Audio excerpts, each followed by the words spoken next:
Hey guys, welcome to the Cigar Box Guitar Builder. So wherever in the world you are, whether it's morning, nighttime, daytime, anytime, welcome. Wanted to say a very big thank you to our sponsor before we get started, C.B.Gitty, for sponsoring our program. It really truly does help, and it's a very welcome thing for us to be able to say thank you to Ben and the team at C.B.Gitty. Just remembering, if you want to support this show, the absolute best way you can support this show, to be honest with you, is not financially. It's actually just tell your friends. Get out there, message out to your friends in the Cigar Box Guitar community. We are having issues with uploading the podcast now, the link to Facebook. Facebook are banning us from doing that. They say it's now spam.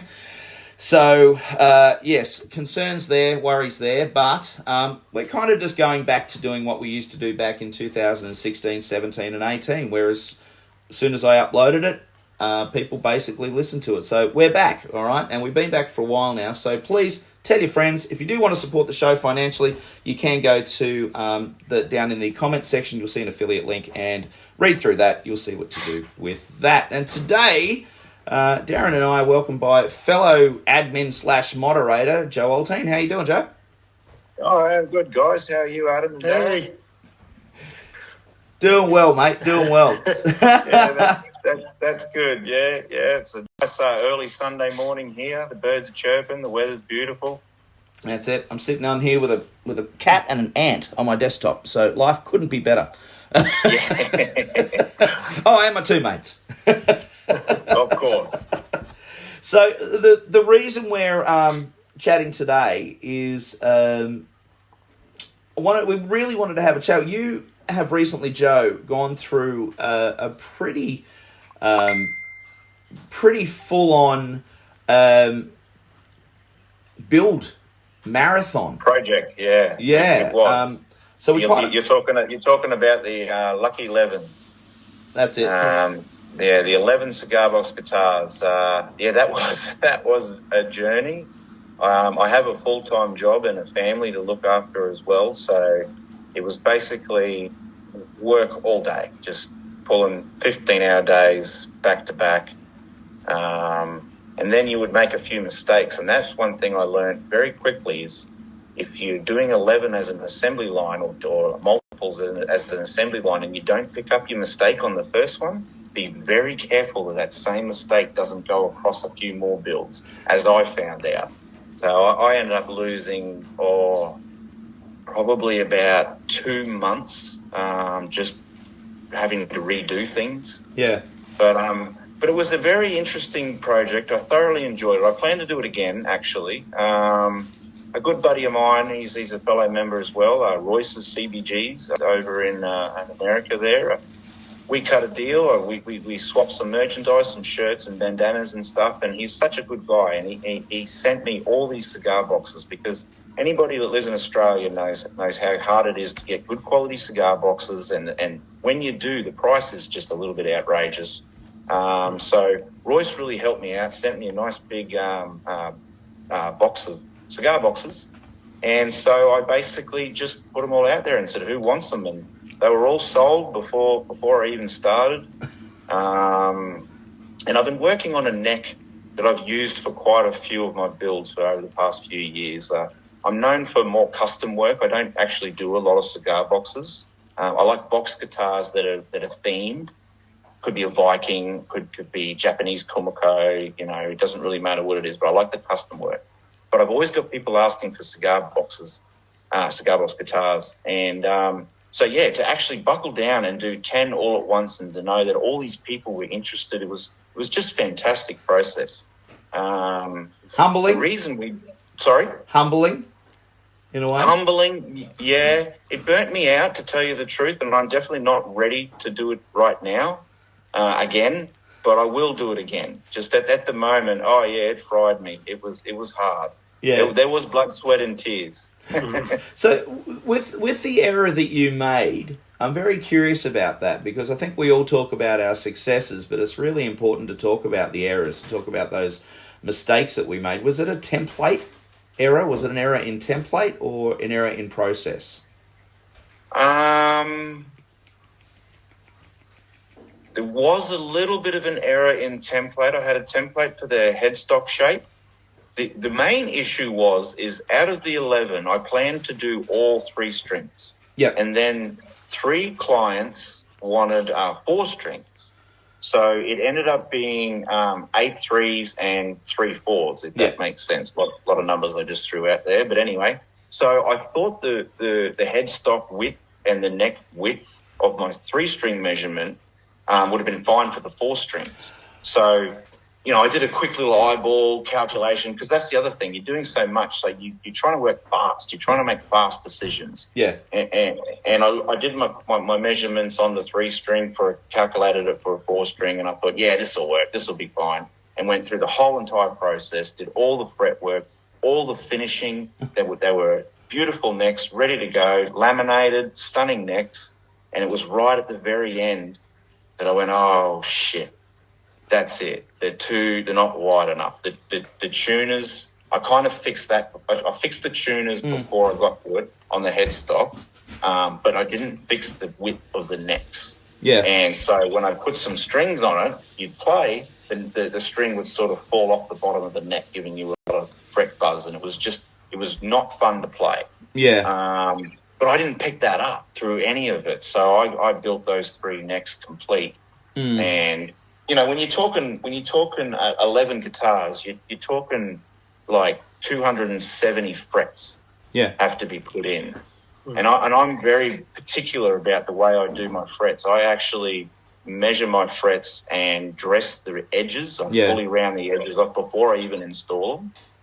So there's about a 7-step process for me to do 1 fret. And I had to do that 260 times.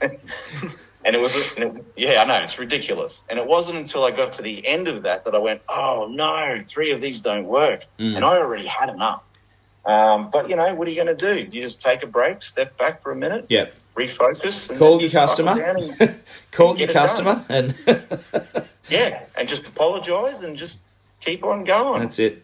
And the good thing about it, though, is I ended up with 3 finished necks, even though they're 4-string and they're too narrow. I'm currently working on a 3-string right now, and all I did was just alter the headstock, and now I've got a 3-string neck ready to go. Yeah. So it wasn't essentially a waste. Yeah, yeah. It's also, I suppose, that the case of putting that neck aside, but because of the way the heel works down the length of the heel, you've then got to find a box that's going to fit that length. If you've got a tenon and it's already done. You picked it up. You hit the nail right on the head there, because the one I'm currently working on now, that was a little bit of a puzzle to figure out, because it didn't line up. Yeah. But I figured it out. I just had to do one that has the tail piece that poked through the back of the box. Yeah. So that's all I really had to do. Yeah. I just think it's an amazing thing that over the last few years, seeing the Cow's Head guitar and the Viking one and all the incredible, like that Japanese style laminating that you do. Thank you, Adam. Appreciate it. Well, that's really what caught people's attention, and what it does is it elevates the instrument from being, and this is in no disrespect to Shane Spiel at all, but it elevates the instrument from being and I mean this again with respect, knocked together, neck through, simple, fretless, burnt frets kind of cigar box guitar, and it turns it into a bespoke quality instrument. And I appreciate that. Well, there's definitely differences. Even to the point where, and I think, Rob Roble is one of my favourite builders. He's an inspiration. Oh, he builds absolutely beautiful instruments, and his laminating is gorgeous. But, and I'll say this, and again, I'm saying this with respect to Rob, the work that you're doing just I'm sorry, it blows everybody out of the water. Like it's we're talking, Ben Crow from Crimson Guitars kind of excess, like Bill Asher, and Matty Barato Yeah. and all of these incredible. Well, that was my approach. Yeah. People like Rob Roble, and there was a guy about 10 years ago. I don't hear his name come up anymore. It was Deep Seed Guitars. Oh, okay. Never heard of it. He did, and so those two guys, Deep Seed Guitars does custom work, very similar to what's his name? I can't think of his name. I thought he said Dave ID is his. He did that recent one that won second at the electric guitar. World's greatest electric guitar that just was entered through C.B.Gitty. Oh, okay. I didn't see. To be honest with you, because I didn't win, I didn't care. No, I'm kidding. Sorry. But yeah, I understand. Come on. There's a couple builders that have sort of inspired me. Oh, look at that one. Seriously. Yeah. Look at this. Look at this piece of crap. That should have won. Yeah, I've seen better. I'm dirty on Ben. I'm dirty on Ben. No, I'm kidding. No. There's a lot of different artists out there, and I do definitely try to take a different approach. You know, when I started, I was building roots and blues instruments and as rough as guts. But then there was, like, for example, Rob Roble. He even though his work is not the same as mine, it was his quality that made me go, you know what? I can elevate this. You know, I've got the skills to take this further than what I want to do. And then there was one guitar I built a while ago. There was actually a meme that was up. You guys have probably seen it, and it's this little cartoon guy, and he's got a DIY cigar box guitar, DIY guitar kit, and a log falls out. Have you ever seen that? Yeah, meme? I remember that. That's from years ago. Years ago, yeah. So basically, this guy got a box. It was a DIY guitar box, but there was nothing more than a log in it. And I went, you know what? I'm going to take a log, and I'm going to do that. And that's when I carved that Tiki Guy guitar that was fully carved. Yeah. And so that was kind of like a pivotal moment to me that went, you know what? I want to do themed work. Okay, pause there for 2 seconds. Yep. Pause there for 2 seconds, Joe. Now, we're talking about builds that you've done in the past, all right? So what I'd like the listener to do now, if they can, okay, where's the best place for our listeners, if they haven't seen your work before and what you've done, right. Where's the best place for them to find you? Yep, so I'm Joe Oltean, but I have a page called Clutch Creations, and Clutch Creations represents a guitar because you clutch a guitar and it's created. It's not a copy. It's not Clutch copy. So Clutch Creations is where all my work is, and there's a couple significant builds to look up. There would be the Viking guitar, and there would be the Tiki Dude, and then there would be the old build. That's a really cool burled resin thing. I remember that. Did that. It's got that blue. It's got the blue resin, that aqua. No, that's the pirate guitar. So the old build has black, and it's kind of like a Western looking thing. But the blue one you're talking about, that's the burled pirate guitar. It was infused with Metallica details. The client loved Metallica. Yep. So it's actually got a James Hetfield signature pickup in it, and it's got all these little. It's basically a treasure map. Oh, the EMG 81. Yeah. I actually don't know. I'm not that much of a tech guy. I just buy what they want me to put in it. But that had lights in it and blue resin. That was like a river table. You know, the wood river resin tables. Sure, that's really hard to say. Say that 3 times real quick. Anyway, so it was like those tables with the resin in it, and I just turned it into a box. But I made it look like a treasure map. So fantastic! I love that build. That thing had so much detail. That build actually had a Spanish coin from 1642, a real piece of pirate jewelry that I embedded into the headstock. It was insane, you know. Like, this guitar for me, it was over the top, and the customer's budget was unlimited, so I threw everything I could at it. And I think that's the thing. That's the thing that we look at, is that when we look at as a builder at putting a price tag on a particular build. Now, obviously, difficult. With the work that you're doing on your guitars, you're going to have a price tag that represents the amount of not just the parts that you're using. Because the timber could be reclaimed. It could be, it may have been, I'm going to put, free timber, that might have been found. It might have been anything. But the price you're putting on your instruments is time and it's experience. And this is the thing. So a lot of things that, and we're coming back to those necks that you messed up, because a lot of builders who are charging less, and I'm going to say, and again, I'm saying this with respect, I'm just being realistic about it. It's easier to kind of go, oh, well, that's okay. That's all right. That's part of it, Whereas with what you're doing, and I'll include Rob Rob Roble in that as well, it's that attention, that super, super fine attention to detail that is worth the cost. And that's the thing, because I'm expecting that, not that we've ever discussed, and it's probably considered rude to talk about money, but I'm expecting that your guitars have a premium price tag because of the amount of work, effort, and, the intricacy that goes into it. Well, they do. They do, but they also vary. The 11 cigar box guitars I just built, obviously they're not super high priced. They're medium priced because there's not really any custom work, but there's quality work. Yeah. So they're all stage ready. Those 11 guitars were great. But when I am doing the full custom work, we're talking over 200, 250, 300 hours for me to build this. And the customer is getting something that never existed before until I made it. And it never will exist again. And it never will. And it's a pure one-of-a-kind forever. And so many times people say that I've just given them their new family heirloom that they're going to hand down the generations. And for me, that's the payday right there. Yeah. Money doesn't hurt, brother.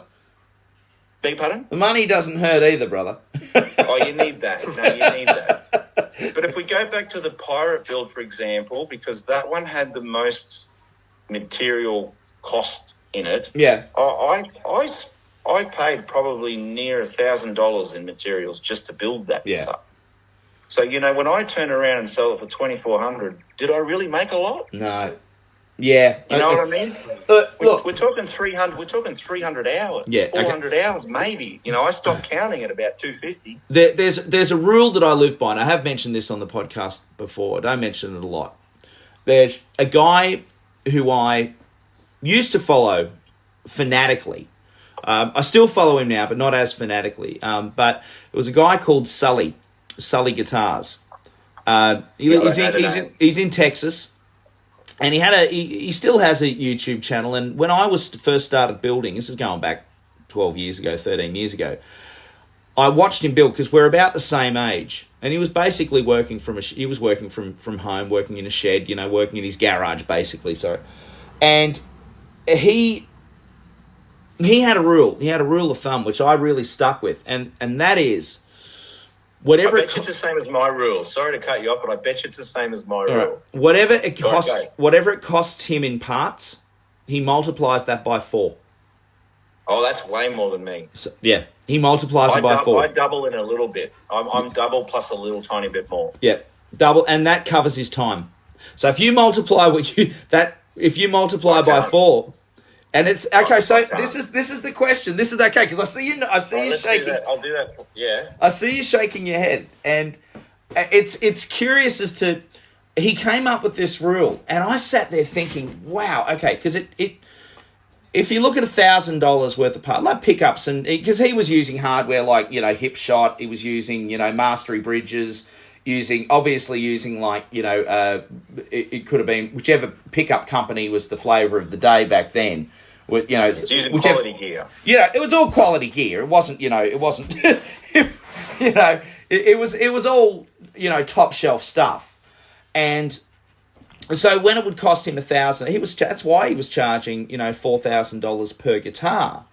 And I look at the guitars that he was making. Yeah, they're absolutely gorgeous guitars, but I could put one of his guitars up and put one of your guitars up, and I'm looking at them both, and I'm looking at yours, and I'm going, well, actually, there's more work in yours. And I love Sully's guitars. I really do. I appreciate that. You know, and that's... All right, listeners, my price is now double. But triple it. But why don't we? But here's the thing. Here's my question because for you. I don't want to. That's honestly, I don't want to. I like to work with the clients.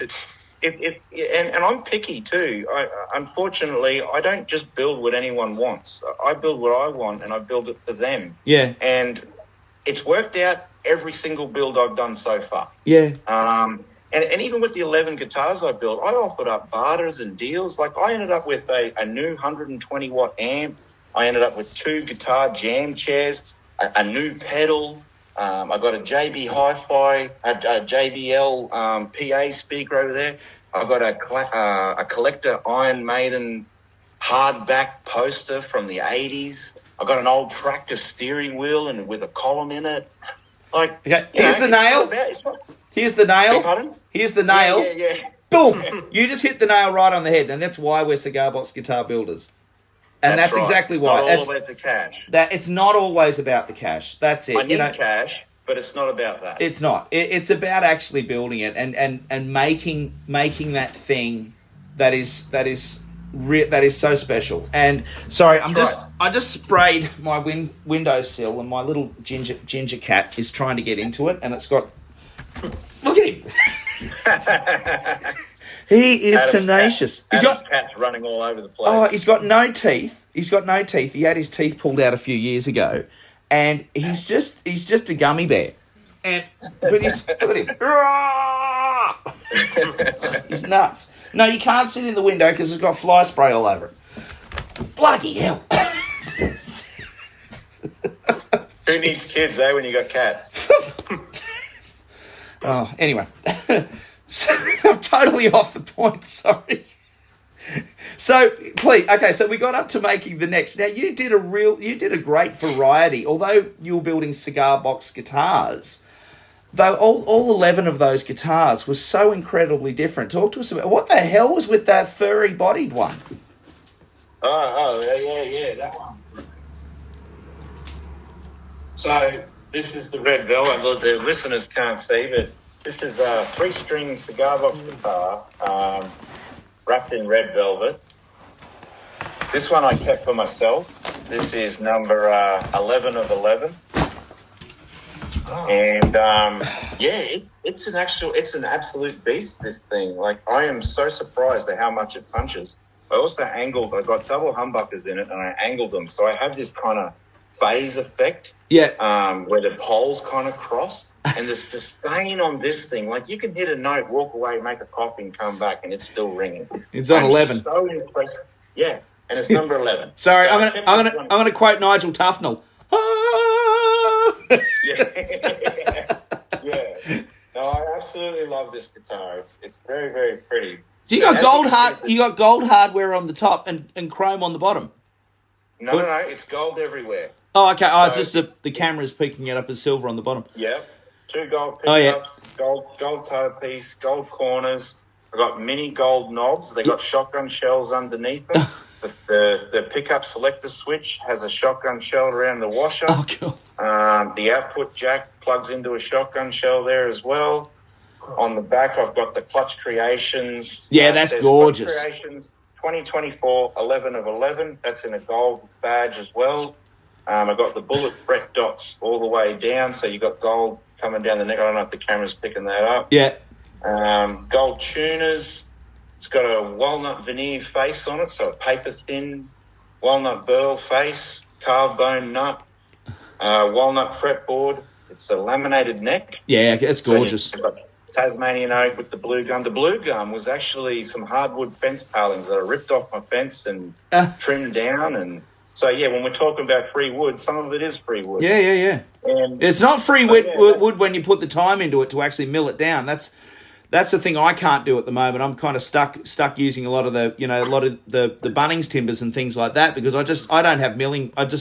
My milling stuff's just not good enough. So yeah, it does the job though. It's just I try and leave it as long as I can. But gee whiz, man, they are just amazing. Now I have a question for you. It. I have a question for you. True. All right. I've just because I'm trying to wrap my head around how you do this. All right. Do what? I'll tell you. I'm pausing. Okay, right, You'll notice I'm pausing for effect. Okay. Okay, drum roll, please. Okay. All right. I just did 2 guitars for 2 different clients, both left-handed. Yep, that's me. I'm left-handed. How do you build 10 right-handed cigar box guitars without losing your mind? Because that's like me getting an order for 10 lefties. It's got to be. Well, here's the no, because 95% of all guitars are right-handed anyway. So I've been built. This is my. Funny enough, I did another reason why I did 11 because this year I've been building for 11 years. Oh wow, cool. So yeah. So what was I getting at? What were we talking about? Sorry, I went blank there. It's Sunday. It's Sunday morning. So I'm the conversation. Yeah. So flipping. So you're lefty building right. Yeah. So when I first started, I built 3 or 4 for myself. They were all left-handed, but ever since then, they've been right-handed. Yeah. I have never actually built a left-handed guitar for anyone other than myself. But the next build I have, he's a lefty, and I can't wait. It'll be my first left-handed guitar for a customer that isn't myself. You'll have to charge him twice as much for the honour. I'll have to, won't I? Twice as much is better than half a discount, so yeah. But yeah, no, being a guitarist, like I've been an acoustic guitarist most of my life until I started building cigar box guitars, just, jamming out in my bedroom basically.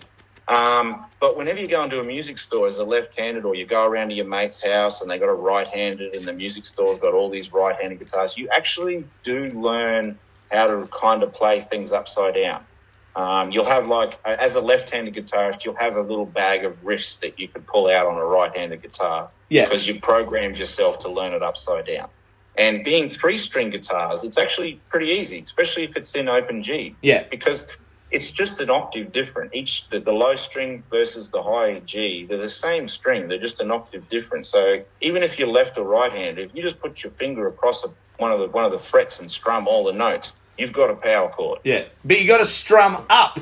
I don't bother. No, I don't bother anymore. I don't worry about it, especially on a 3-string. Now, Joe, Darren had a couple of big questions that he wanted to ask you. Righto, Darren. Shoot. Let's go. You're on the spot now, aren't you, buddy? Yeah. Come on. Yeah. I don't want to use. He hates it when I do this. Of course he does. What's your favourite tool in your shed?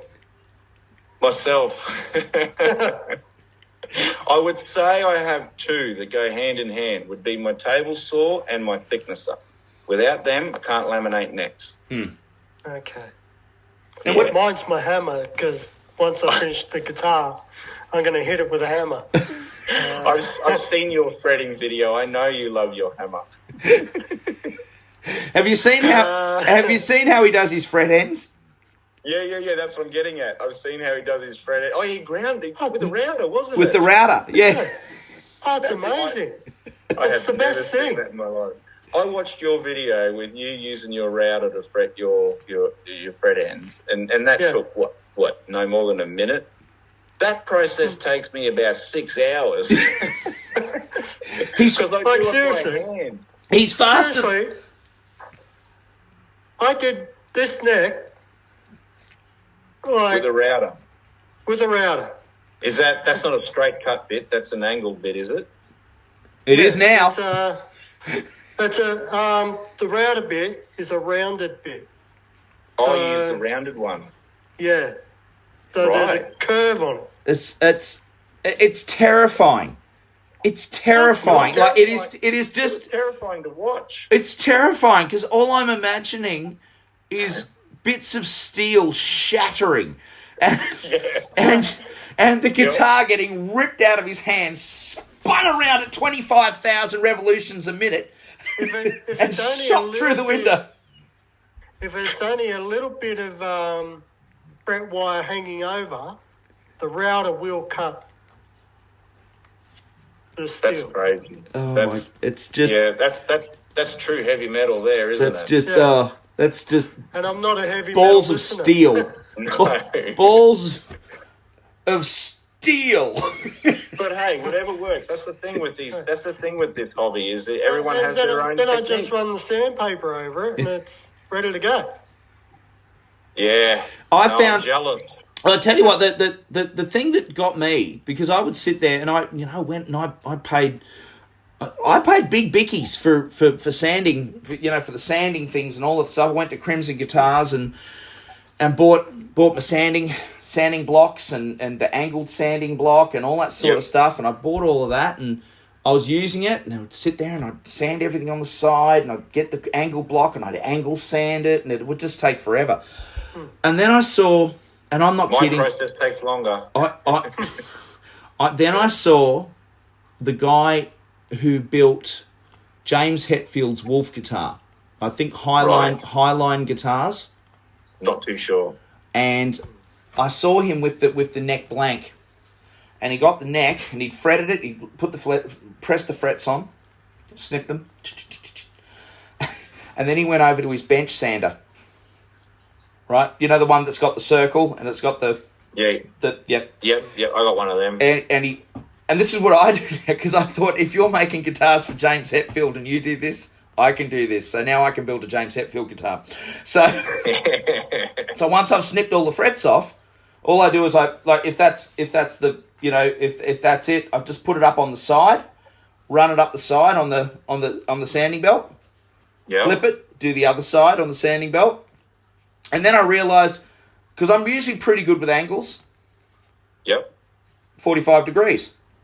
Up, there's my bevel. Turn it the other way. Yeah. There's my bevel. Yeah. Come over, sand it, file it. It still takes me longer than Darren, but and it works. And it works perfectly fine. It's a much more time efficient version than these crazy guys who sit there getting their frets and snipping them down and rounding the end off and giving them a little kiss. I'm just messing with you, Joe. It's all right. It's true. It's definitely it's how I do my custom frets. And doing this 11 cigar box guitars, I realised that I can't do that. So I'm probably going to, the next guitar I am going to try, not necessarily Darren style, but I'm going to find something in between. Come on. You got to try it at least once. But my main goal, I'll tell you why I do it. I don't know if you can see it. I'll try and get some light on this. But my frets don't actually come to the edge. Yep. So I round them off, and they are actually 0.5 mil on the inside. So there is zero drag on it when you rub your hand along the side. And that's my main reason for doing it. That's why those 4 strings didn't work. Yep. That's why the 4 strings didn't work. You know exactly what I'm talking about, and that's why they didn't work. Got it. Yep. Got it. So it was because you've got the mill, but on top of that, you lose another mill in the curve. So so if you've got a 38 mil neck or a 40 mil neck, you've gone from 38 to 36, or you've gone from 40 to 38, and you can't afford that on a 4 string. Otherwise, the strings are too close together. There you go. Yeah. You got it perfectly. I got it. And that was the quick measurement that I overlooked. I measured the width of the neck. I measured the spacing that I wanted, and I went, "Yep, it's perfect." I forgot about how I do my frets. Yeah. And if you've done frets like Darren, now I'm just going to I need to put in a caveat here. I need to put in a little thing for our listeners. Please do not fret your guitars with the router. Do not try this at home. Do not try this at home, okay? Darren has medically steel testicles, okay? All right? Okay? Allowing him Darren, I'm going to do it just for you. To do this, okay? Just please don't put an inch of fret wire on the hanging out over. the other end. Yeah. You just need less than 5 mil. Darren, I'm going to give it a go. Yeah, we're going to change the name of your from Grumpy's Creations. Okay, we're going to change it from Grumpy's to Balls of Steel. Iron Draws guitars. But you know, that's awesome. but, Joe, in all honesty, mate, though, can I tell you something? Of course you can. This is my absolute favourite guitar ever. This is my keeper. Well, this is a Grumpy. This is one of Darren's. Oh yeah, that looks great there, Darren. You got plywood. The whole thing's made out of ply. It's the most I resonant. regretted giving it to him. I've tuned it down to E because I was going to do some Van Halen stuff. I was going to do some Van Halen, but I've got to put the heaviest strings on, which you can, by the way, find at birdwoodguitars.com. The Steve Harvey Killer Strings. All right, that's a plug. That was a plug. You see That's that all right. I'm going seamless. to give myself a few steps anyway. Yeah. On my wish list. But I'm telling you, man, the frets are great. They're really great. They feel good. They feel all right. Please, listener, do not fret. Do not do your frets with a router. I see Del Puckett do his with an angle grinder, and I'm still sitting there going, no. Yeah, I've seen that. I like my angle grinder. I use it a fair bit, but not on frets. No. I've been working with tools for over 20 years. So. Yeah. Yeah. Hey, well, works. That's it. I am definitely keen to give it a try, though. I'm going to see how it goes. Well, Joe, wear protective eyewear and gloves. Yeah, I'll get a Kevlar vest. That's it, yeah. You don't need that crap. And Darren, what's your second question, brother? He loves it when I do this. What was the first? What's your favourite tool? Favourite tool. Yeah, well, that was the first. I know what Darren's favourite tool is. Yeah, we all do now, Adam. What was the second question? I can't even remember. Say something from the heart, Dazza. I miss you, Darren. I miss me too. Darren, all right, I'm going to point out, Darren had a very big afternoon yesterday afternoon. All right. But, so, Darren, how's the move down to the shed going? It's getting there slowly. Yeah, he's lost his pad, he's lost his main pad, his studio, but... Well, this was my room, and now it's going to be my daughter's room. Right. So what a lovely thing. What a lovely thing. So half my guitar, all my guitars are pretty much up in the roof. Yep. In the room. Yeah. Tucked away. Yeah. It's not like they got played anyway. You play them all the time. Well, that's a question. I challenge you, Darren. That's who I'm going to challenge. I'm going to challenge you. Okay, all right. Me what? Okay, Joe. Before we go, let's talk about this. We'll just for the 4 or 5 listeners that we've currently got on the podcast. because as soon as I wasn't able to put the link on Facebook on the group, the listenership's halved because. Guys, listener, please, tell your friends, if you're listening to this podcast, tell your friends, all you've got to do, and you've done it, obviously, because you're listening, but tell them, all they've got to do is go to iTunes or Spotify, which are the 2 big ones. I use Podbean here generally. I upload on Podbean. You can get a Podbean app as well. But iTunes, Spotify, all you got to do is tell them to type in the Cigar Box Guitar Builder. It'll come up. We are literally the only continuous cigar box guitar podcast out there. There's another one out there but they don't upload as a podcast. It's like and there's a few episodes up, and I can't remember the name of it. I was actually going to talk to him about it and interview him, but now I can't remember who he is and I can't find it. But they upload directly to YouTube. But as far as podcasts that you can play whenever and wherever, this is the only one. So all I got to do is go to any of those 2 major ones and just type it in, and they'll see it. And we got like a backlog. I think this is probably episode 98 or 99 or something. I think we're up to. We had a big break in the middle when I had the shop. So there might have been like 2 or 3 episodes in a 3-year period. When I had the shop, but like we're trying to do episodes almost every fortnight, every week if we can. It just depends on who we can get, and time. There is issues with time and all that sort of stuff. But that's the thing, guys. Get people to get your friends, tell your friends about the podcast, because it's been very difficult. Now, 2 things coming up for you, listener. We're going to bring back the cover band challenge. That'll be the first thing that's going to happen. We'll bring it back.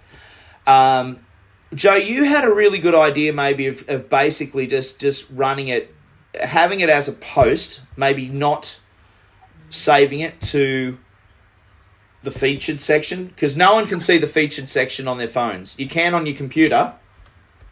Yeah. But you can't see it on on your phones at all. It gets a little bit tricky. It does. I've noticed you get more views as well when you have your own post. Yeah.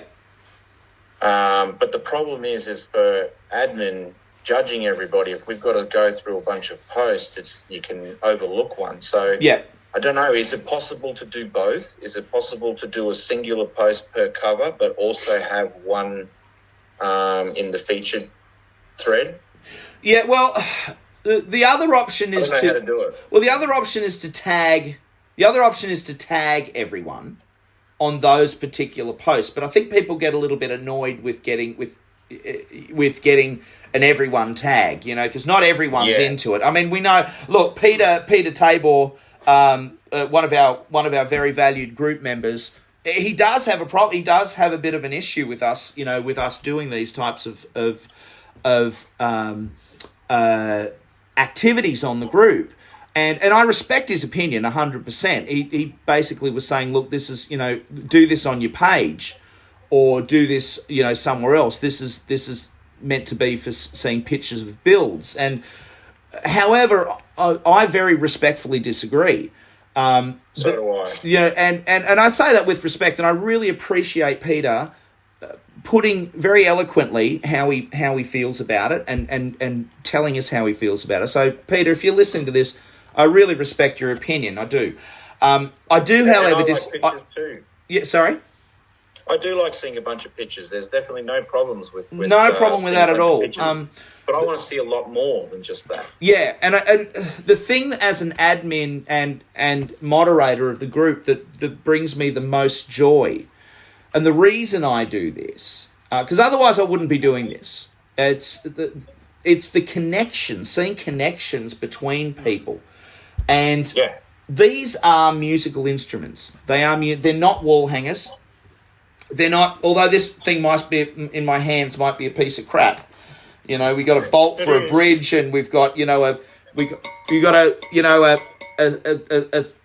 steamer thing for a string retainer.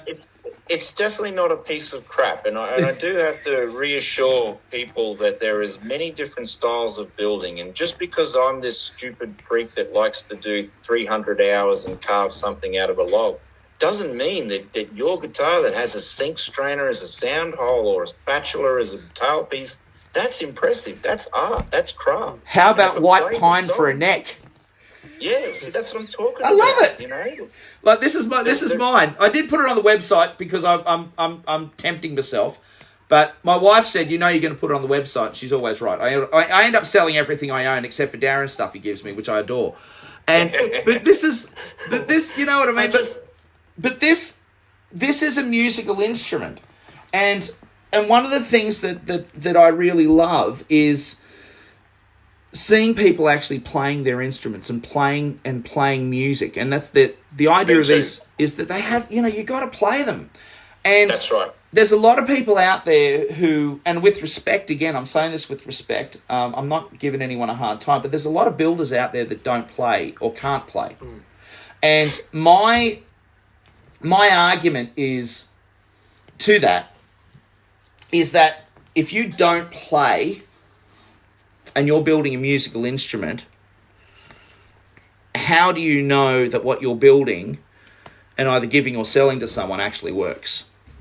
That's exactly right. It needs to be test run. And it needs to be test run. And the way we get better, I believe, and this is my belief, and I'm going to say it on the podcast, my personal belief is that the better the player you are, or the better you know your instruments, and the only way we get to know our instruments is by playing them, the better the player you become, the better you become at finding things that work, but also finding things on your builds that doesn't work. Now, I saw a build recently.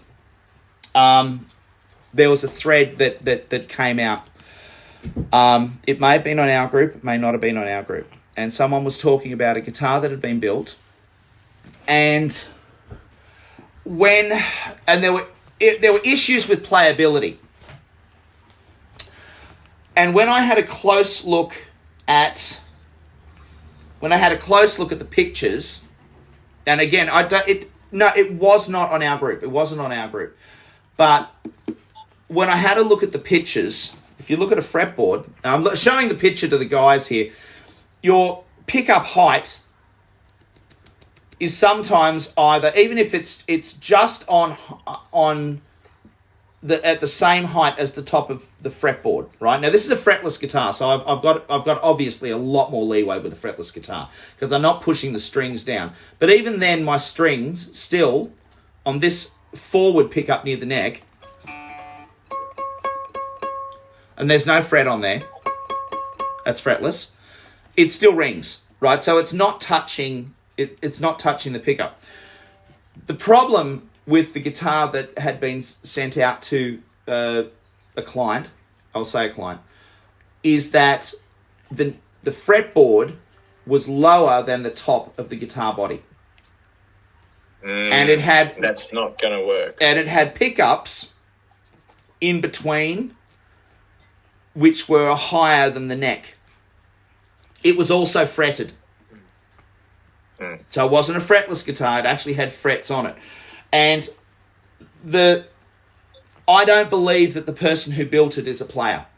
Because as soon as you play that guitar, you're going to realise that as soon as you press the string down onto the fret, the strings were approximately 6 or 7 centimetres above the fretboard. No, millimetres, sorry. 6 or 7 millimetres above the fretboard for a start. So as soon as you push the string down onto a fret, you're pushing it sharp because it's the same as bending a string. So as soon as you stretch that string down, you're pushing it out of tune. Like it'll stretch, right. It'll bend. That was the first thing.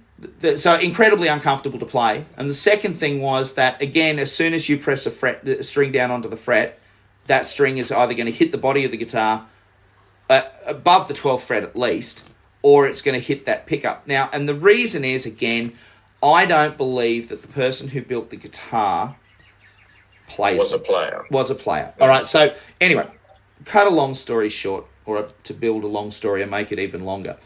The reason that I like initiating these challenges, if you will, is that I want people to play against it. Especially with the two that we're doing. One is going to be the cover band challenge. Now, that's an easy challenge that I think a lot of novice players and novice builders can get into, because all it is just, whether you're on a diddly bow or a chugger, 2-string chugger, or a 3-string or a 4-string, whatever it is, it's just a case of getting up there, picking up a guitar, and just simply singing a song. And it might be like this week we might be doing Muddy Waters, and you may not know a Muddy Waters song, but you might go, oh, that's interesting. I'll go and look it up. You go to your phone and look it up and pick out a song out of wherever. If you don't have a CD, you look it up on YouTube, look up songs. That's right. And all of a sudden you go, oh, I really like that song. So now you've discovered another musical avenue that you can follow if you like. Like Muddy Waters for me is just like, Muddy Waters is just he's like one of my favourites. He's just amazing. The Chicago blues, he's an electric player. He's right in my wheelhouse of beginnings of rock and roll, and just all of that, man. That's all. It's just that's it for me. It's Muddy Waters. If I could listen to no one else in the world in the blues community, I'd be happy if I just had Muddy Waters records. Really. Well, I'm expecting 2 covers from you then. Yeah. And we all know the songs. The funny thing is we all know the songs. It's just you may not know who actually sings them. So to get on there and actually play it and then have a group, and then you've got All of a sudden, you've got this catalogue of songs. I would like to be able to collate each one of those posts, and this is why I would like everyone to upload the song that they want to cover onto the one post, because I'm trying to figure out a way. I might start a new group. I'm thinking of possibly starting a new group and sharing each one of those posts to the group, to that new group, once it's done at the end of that week. And then that will... And then it's like a collective of the whole lot. That'll give us a catalogue. So cover band challenge group. So bam. And new people can come on board and have a look. And updated weekly. That's it. Come over to the Cigar Box Guitar Builder, which, by the way, we've got 9,100 members.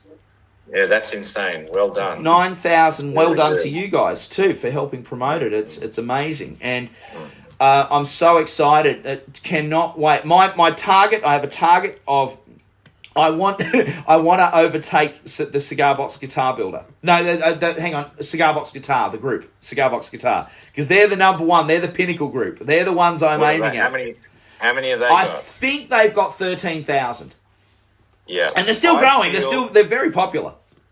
Well, I feel we have more momentum. I feel our group is the one that is rising fast. Yeah. Look, even if you take out 5% scammers and spammers, which we know we've got, and we as moderators and admins, if I'm going to say it again, and I'll come back to this challenge in a second, if you're on there and you don't have a profile picture, if your profile looks dodgy in any way, I'm sorry, we are going to can it. We will, because it is so important that the protection of our group members. And we know this because one of our moderators has just gone through a horrible time with Facebook and with the identity theft and all that sort of stuff. So we are really, really adamant about making sure that your internet safety is as safe as. And we're not tech people. We're just admins and moderators for a Cigar Box Guitar group. But we are doing our best to keep you guys safe. So please make sure that your profiles are updated, and tell your friends if theirs aren't, okay? Anyway, sorry, I digress. So that's something I think I would like to do and have it. And we obviously know it'll be a smaller group. I'm not worried about that. But if we can share from this group to that group, if I can do that, then that would be amazing. And that way then people can go and they can look and they can see. And there's this whole catalogue of bands and albums that you can share from and get lessons from you and from Darren and from me and from Jesse and from Cindy and from everybody who puts up. And that's the other thing. It isn't about playing it perfect. It's not about being the best guy out there. It's about, like, there's a guy when we were doing the challenges not long ago. There was a new member. I think it's Jason London. Yep. And he really wanted to participate, and he was struggling to get a few chords together. I helped him out. I showed him how to simplify it, and bam, he was away. He had his own cover-up. And to me, that's the real winner, not the guy who looks the flashiest, the guy who's put in the effort and having that genuine smile. Yeah. Because, that's what it's all about, having fun. It's not about being the best. Now, if you want to be a complete wanker... like Darren and myself. Yeah, and me. This is where the head cut challenge comes in.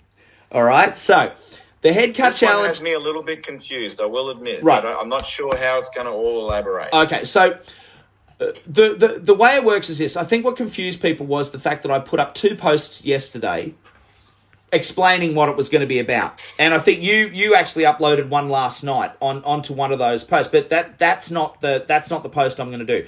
What I'll probably do, what I'll probably do with yesterday's posts is I'll probably either archive them or delete them.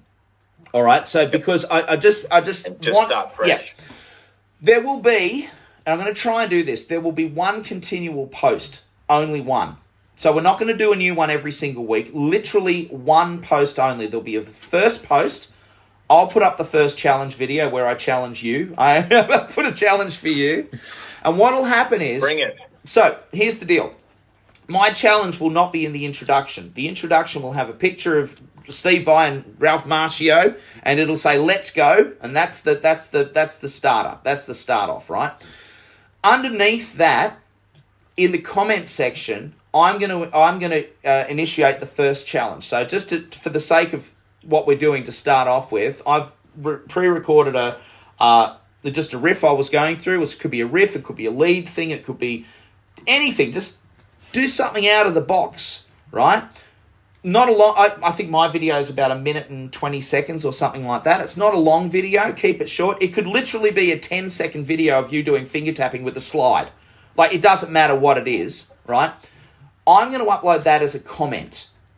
Now, here's the thing that members are getting confused with, I think. They're getting confused between the idea of a comment and a reply. Okay. That's, I think, where I'm lost. Right. Yeah. Anybody... How do you continue to the third guy? Yeah. Anybody can put up a challenge.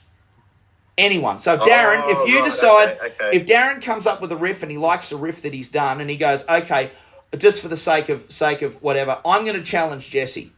All right? Even though you and I already have our own challenge. Yeah. He can actually, Darren can actually initiate his own challenge thread. Now, a thread is reply from a particular comment. That's a thread. In the one post. In the one post or in the one comment. Right. It starts with the comment, and then everything that relates to that one comment is called a thread. And that runs off. Which would basically be Darren's challenge towards, say, Jesse, where you and I would have our own thread. Right. Now, but here's the thing, right? Jesse comes back to Darren, does a whittle, whatever. Would he do? He'll go whittle, all right, as a reply. So he will reply to Darren with another video, right? So he'll reply, he will send a video back, and he'll upload the video onto that reply for Darren's picture, right? He goes, Darren challenged me. Here I go. I'm going to do this video. He puts it up. But then he says, or he types underneath, I challenge George Clooney. The next person. Right? Yep. I challenge whoever. Like, it might be, so let's say Jesse for the sake, all right? I challenge Jesse, all right? So Jesse then does a video and still replies back on that thread. He's on that same one, okay? So he doesn't reply in the comment section. He replies as a reply because he's replying to Darren. Jesse then says, okay, well, I want to challenge Steve Harvey. So he does that reply back, and Steve Harvey would then still continue with that thread. Mm-hmm. But Jesse may have his eye on you, Joe. Right? And Jesse may decide, I'm going to put up a video. So Jesse then goes and says, well, I've got another riff that I really like. I'm going to upload this as a comment. So now I'm going to comment underneath, not as part of that other thread. That's gone. And that'll continue on. So the idea with that thread is that it continues on. It's like a Christmas tree. You know what I mean? It's like the branches on a pine tree or a Christmas tree. Yeah, family tree. That's it. So this post will continue and continue and continue, and every time someone comments on it or someone replies on it, you'll get a buzz and it'll go, oh, someone replied to this guy, someone replied to this guy. You can go back, find it really easily in your comments, go back, and you can look all of those riffs now that we've got. We've got this massive amount of riffs that people are sharing. All right. Well, let's get it going. That's it. Get it started. So I'll upload the first one today, and obviously I said I'm going to challenge you. But you could challenge me. But if you want to do another, I'm busy today. Actually, sorry. Yeah. but I'm if we busy can for start the up next 6 months. Me too. But what we can do as moderators and admins is what we can do is just help guide people on that thread. So if someone does a reply and says I'm replying to, but they put it in as a comment, just go to them, give them a quick message, say hey. Can you remove that post and stick it in the reply? So we're just going to help shape it. Yeah. And that's what. Let's see what happens. Look, if it fizzles out in a week or so, it fizzles out. Whatever. But hey, no harm in trying. But what I'm trying to do is have this thing going, which kind of. Can you imagine if we've got 1,000 people riffing it out? Yeah, I know, it'd be great, hey. Wouldn't it be amazing? Like all these people just challenging each other and going, hey, I was chatting to this guy in Michigan, from Hazelbrook, and hey, I challenge you, Yeah. And that's actually what sets this group apart, is it's not just photos and build demos. It has this interaction aspect of it, which is attractive in my opinion. It gives you something that is sort of fresh. Yeah, and that's why people are joining. And that's why I think people because it is a dynamic group, and I think it's building, and it's. I think so. And I think it's got a lot to do with it. Now, did I mention anything on the beginning of the podcast about our new moderator? I can't remember if I did. Don't think you did. We were talking just before we went to air. Yeah, okay, all right. Yeah. So, ladies and gentlemen, very, very happy to announce that we actually have, as I mentioned before, we I was going to say lost a great friend. I don't mean that. It sounds horrible. He's still here. He's still here. I'm going to chat to him soon. Yeah, no, so Greg, who was a moderator for our group, he's had an awful problem with Facebook. And it's basically his account's been... something's happened with his account. So what he's done is he's taken a hiatus from most social medias and things like that, and he's working on that and solving that. So in the meantime, we're a man down. We're a man down, and because the group is growing so busily, we need a little extra help. And I reached out to a great friend of the podcast in Jesse, our mate Jesse. I've just gone blank on his last name. Thomas. Yes. I was going to say Jackson. I don't know why I was going to say that. The legend. That's harsh. Jesse Thomas. And you might remember back probably, a couple of years ago, we did have an interview with Jesse. But Jesse has been an inspiring and influential commenter, contributor to the group. He's always there. He's always there, and not in a creepy, scary way like Darren is. You love it, and that's for a different podcast, Darren. Yeah. So to me, I mix up my podcast. he's had a lot to do with the podcast and with the group, and as you all may know, you may not know, the group was created to support the podcast that I was doing back in 2016, and it's grown into its own monster. And I'm really stoked. I know he's got a lot. I know he's got a lot on his plate. He's a very busy guy. There's a lot of things that have been going on with Jesse, but he has very, very graciously accepted our invitation to become a moderator for the group. So Jesse will be helping us scan new members' comments. He'll be helping us remove spam. We had 15. I'll give you an idea, guys. We had 15 spam posts last night that I got rid of, and of the 10 first member comments that were requested, I actually banned 2. And the reason I banned 2 was because they didn't have active profiles, and they just looked suspect.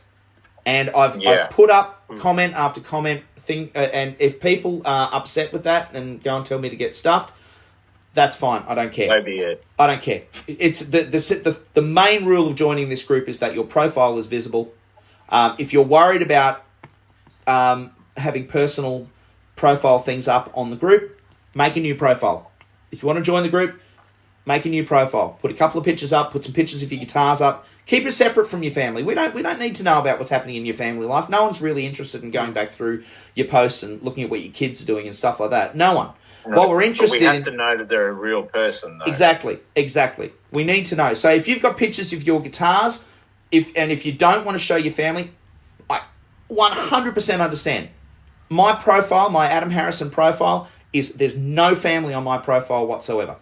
None. It's been for the last 12 years that I've had this account, it has been all about guitars.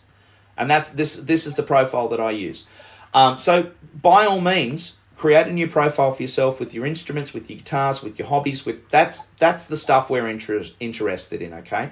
It shows us that you're a real person, because at the end of the day, that's what it's all about. That's what this group is all about. It's about the people who are building, okay? If you make friends out of that and you want to share your personal profiles between the group members, and that's up to you completely. And the whole idea of this is hopefully that you are making new friends, and you are, and friendships can be made that don't have to revolve around cigar box guitars, but it's nice to know that maybe this was a place where a great friendship started. Anyway, that's enough of my yammering. I hope that makes sense. Got a bit serious there at the end. Good enough. Yeah. But it does. It's important to me. It's the safety of everybody, and that's why we need a fourth member of our team. And the other thing is that we're all Aussies. That's I was going to mention that. Yeah. Are we? Well, I was born in Canada, but I'm now an Australian. Oh, Canada! You didn't tell me You didn't tell me about that. Yeah, I got to get up on my roof. Yeah.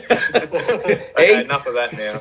All right. Having Jesse from being over in the US, that means that we now have 24/7 moderators. Yeah, and that's really important. So and I honestly couldn't think of a better member to bring on board, because he's just always been there. He's a great ambassador for Cigar Box Guitars and the community, and so welcome, and just Jesse. an all-round nice guy. He is. He's a superhero. He's an absolute superhero. He's a hard worker. He's a good bloke. He's a really good bloke. All right, I think enough of our yammering. I think we're done. Darren, All right. Darren, what are you going to do for the rest of the day? Well, I'm getting internet fixed down in my shed, so Yep. probably next week podcast will be inside my shed. Very cool. So The inner sanctum. yes, I Grumpy- love my shed. Grumpy's hovel. Yeah, I I've love got- my shed too. I'm in mine right now. And Joe, what are you up to? What are you going to do? I got a little bit of housework, a little bit of yard work to do, and I got to get onto this guitar. That I got one here that I'm overdue, and I really got to buckle down and get it done. Yeah, that's fun, isn't it, when they're overdue?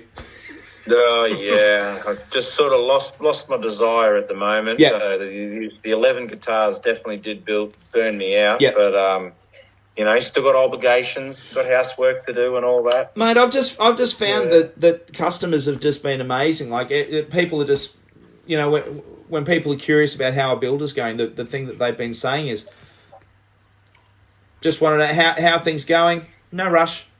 I've had pretty good luck too. Yeah. Really They lovely all just people. are excited to be a part of it. I like when they get their new guitar, especially if they've never had a cigar box guitar before. You've welcome to the family, brother. And it's a really special moment. So what we should do maybe is trying to bring people onto the group. So someone was, as I was saying before, people going, oh, it's a builders group, it's not a players group. Well, no, actually, builders are players. Players are builders. Players are potential builders.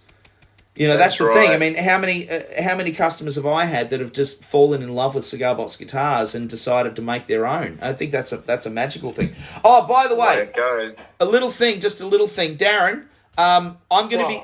I've been talking to Ben Gitty Baker, and we've actually got a couple of kits coming over. So there's actually a couple of kits coming over. So yeah. So what I'm going to do is I'm going to give one kit to you, to Bill.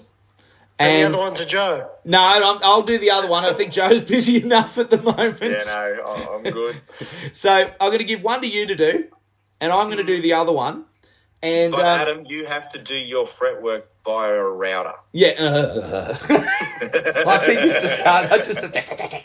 Don't be scared. Don't be a wuss at it. No. My magical playing fingers. Well, you just keep your hands away from the router. Yeah.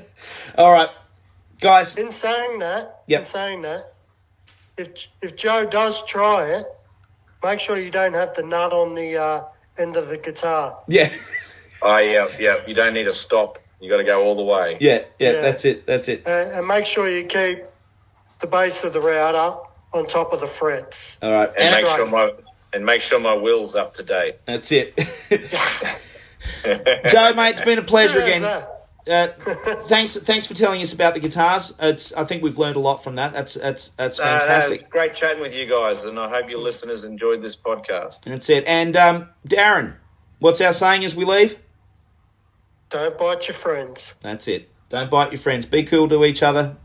Look after each other, and look out on the group. Check out for the cover band challenge and the noodlery of the head cut challenge. So let's see what we can do with that. All right, talk to you later, guys. All right, take care. See you next time.